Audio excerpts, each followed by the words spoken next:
ప్రభు అయిన యేసుక్రీస్తు నామంలో మీ అందరికీ వందనాలు. మనం ఈరోజు పరిశుద్ధ గ్రంథంలో నుంచి దేవుని వాక్యంగా ఈ ఉదయకాలమున దావీదు మహారాజు రాసినటువంటి కీర్తనలు 3వ అధ్యాయం మొదటి నుంచి చివరి వరకు 8 వచనాలు, కొన్ని వచనాలు ఈరోజు దేవుని వాక్యాన్ని ధ్యానించుకుందామండి. యెహోవా నన్ను బాధించువారు ఎంతో విస్తరించి ఉన్నారు, నా మీదికి లేచువారు అనేకులు. దేవుని వలన అతనికి రక్షణ ఏమీ దొరకక నన్ను గూర్చి చెప్పుకొనివారు అనేకులు.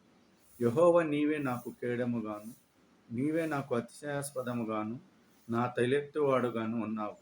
ఎలుగెత్తి నేను యెహోవాకు మొరపెట్టినప్పుడు ఆయన తన పరిశుద్ధ పర్వతం నుండి నాకు ఉత్తరమిచ్చును.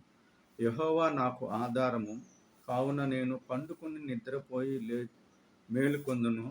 10,000 మంది దండెత్తి నా మీదికి వచ్చిన యెహోవా మోహరించి నేను భయపడను. యెహోవా లెమ్ము, నా దేవా నన్ను రక్షించుము. నా శత్రువులందరినీ దవడ ఎముకల మీద కొట్టుము. కావున నీవే దుష్టుల పండ్లు విరగొట్టువాడవు. రక్షణ యెహోవాది, నీ ప్రజల మీదికి నీ ఆశీర్వాదం వచ్చునుగాక. చూడండి, క్రీస్తునందు ప్రియమైనటువంటి ఇక్కడ మనం గమనించినట్లయితే ముఖ్యమైనటువంటి వాక్యము మన 3వ అధ్యాయం 5వ వచనంలో మనం చూసినట్లయితే, యెహోవా నాకు ఆధారము, కావున నేను పండుకుని నిద్రపోయి మేలుకొందును. చూడండి, క్రీస్తునందు ప్రియమైనట్లు ఇక్కడ మనం గమనించినట్లయితే మరి మనం దేనిని ఆధారం చేసుకుంటున్నాం? ఈరోజు ప్రతి ఒక్కరూ వాళ్ళకున్నటువంటి ఉద్యోగాన్ని, వాళ్ళకున్నటువంటి మరి జీవిత విధానాన్ని, వాళ్ళకున్నటువంటి ఆస్తిని, వాళ్ళకున్నటువంటి అంతస్తును, వీటిని చూసుకొని వాళ్ళు ఆధారపడతారు. కానీ దేవుడు ఏం చెప్తున్నారంటే, నీవు దేనినైతే ఆధారం చేసుకుంటున్నావు, నన్ను ఆధారం చేసుకోమని దేవుడు తన వాక్యం ద్వారా సెలవిస్తున్నాడు. కాబట్టి క్రీస్తునందు ప్రియమైనటువంటి వారా, మనం దేవునిని ఆధారం చేసుకున్నట్లయితే ఆయన నీ యొక్క క్రియలను సఫలపరుస్తాడండి. ఎందుకు ఇక్కడ ఈ వాక్యం అంటున్నారంటే, యెహోవా నన్ను బాధించువారు అనేకులు. మనల్ని బాధ పెట్టేవారు ఎంతోమంది ఉంటారు.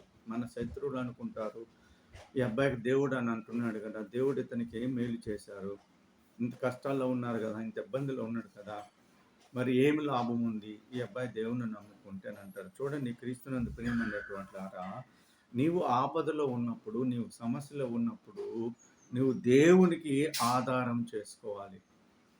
చాలామంది ఆపద వచ్చినప్పుడు, మరి ధన సమస్య వచ్చినప్పుడు వడ్డీకి ఇచ్చేటువంటి వారిని ఆధారపడతారు. మరి ఏదైనా కుటుంబంలో సమస్యలు వచ్చినప్పుడు కుటుంబ వ్యక్తుల మీద ఆధారపడతారు. కానీ దేని మీద ఆధారపడాలంటే మనం దేవునిని ఆధారం చేసుకోవాలి. ఒకవేళ దేవుని ఆధారం చేసుకుంటా లోకాన్ని ఆధారం చేసుకున్నట్లయితే మనకేమవుతుందంటే శాంతి సమాధానం అనేటువంటిది దొరకదు. ఎప్పుడైతే నువ్వు దేవుణ్ణి ఆధారం చేసుకొని ఆయన కృపలో నువ్వు ఉంటావో, మనము దేవుని యొక్క నిండైనటువంటి కృపలు మనం దీవిస్తాం. చూడండి, అయితే అలాగే మనం చూసినట్లయితే దేవుని వలన అతనికి రక్షణ ఏమీ దొరకదని నన్ను గూర్చి చెప్పురు అనేకులు.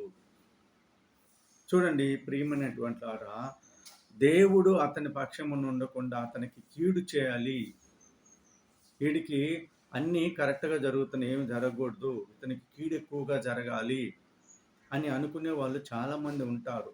కానీ దేవుడి ఆయన కనికరము ఉంటే ఆయన ఏం చెప్తున్నాడు దావీదు మహారాజు, నా తల ఎత్తుకునేవాడుగా నన్ను చేయండి.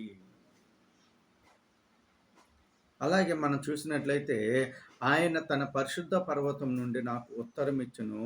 యెహోవా నాకు ఆధారము, కావున నేను పండుకొని నిద్రపోయినను మేలుకొందును.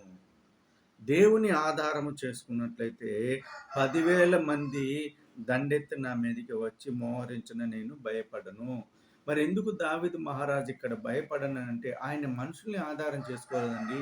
ఈ లోకాన్ని ఆధారం చేసుకోలేదు, బంధువులను ఆధారం చేసుకోలేదు, డబ్బుని ఆధారం చేసుకోలేదు, సమాజాన్ని ఆధారం చేసుకోలేదు, ఇల్లుని ఆధారం చేసుకోలేదు.